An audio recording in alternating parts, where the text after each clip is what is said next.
सच है भाई और बहनों, आपका हमारे चैनल पर स्वागत है।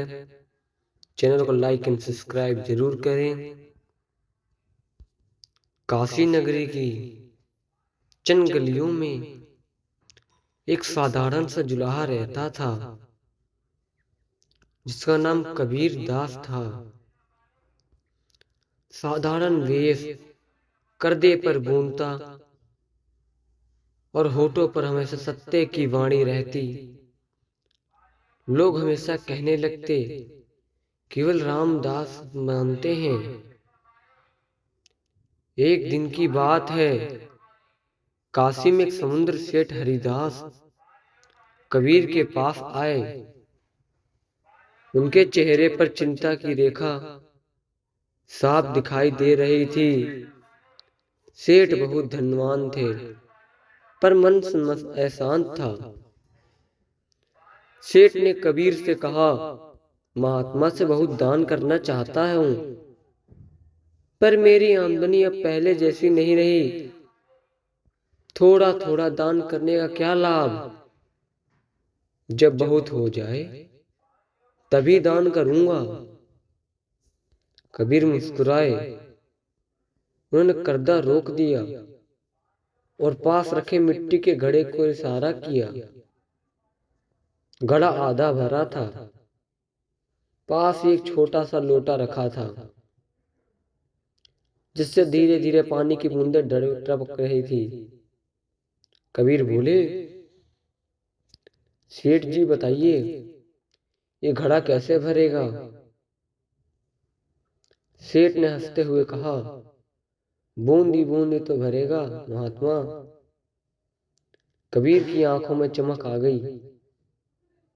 उन्होंने कहा, बस यही उत्तर आपके प्रश्न का भी है। दान, सेवा, भक्ति, ज्ञान सब बूंद बूंद से ही सागर बनते हैं। जो आज थोड़ा कर सकता है, वे कल बहुत कर पाएगा। ये सोचकर रुक जाता है, कभी मेरे पास कम है, वे जीवन भर खाली रह जाता है।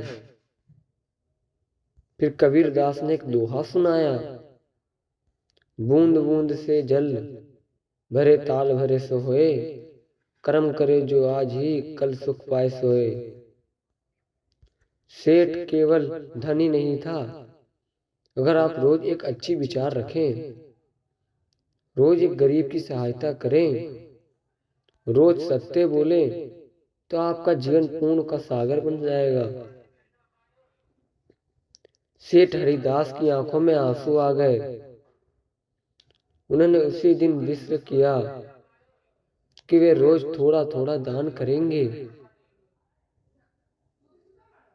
कभी अन्न, कभी वस्त्र, कभी किसी भूखे को भोजन। समय बीतता गया। सेठ का धन अब घटा नहीं, बल्कि बढ़ता गया। पर उससे भी बड़ा परिवर्तन उसके मन में आया। अहंकार गल गया, करुणा जाग उठी। एक दिन सेठ ने कबीर से कहा, महात्मा, आपने सही कहा था। मैंने सागर को एक साथ भरने की सोची थी, पर बूंद का महत्व भूल गया था। कबीर मुस्कुराए और बोले, ये जीवन का सत्य है।